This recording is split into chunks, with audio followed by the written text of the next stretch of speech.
We may not use these Smith and Wesson throwing knives for what they're meant for, but they are fantastic. They come with this nylon case that does have a belt loop and is very thick and sturdy. The Velcro holds in the throwing knives, and they're also tightly packed in there, so they're not going to fall out. They'll stay safe. When you pull them out, you can not only feel the heft, but you can feel how even they are. They just feel really, really great in your hand. These are stainless steel.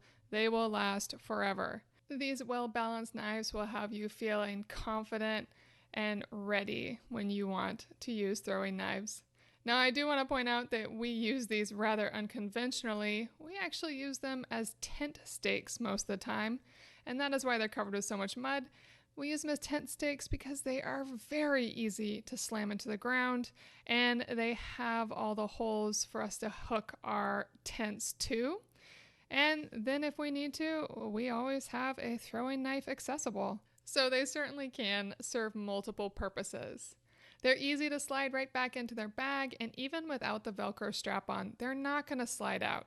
The design is very safe. The nylon bag itself actually has a hard backing to it, so it won't fold when the knives are out. Whatever you use them for, Smith and Wesson throwing knives are a fantastic product.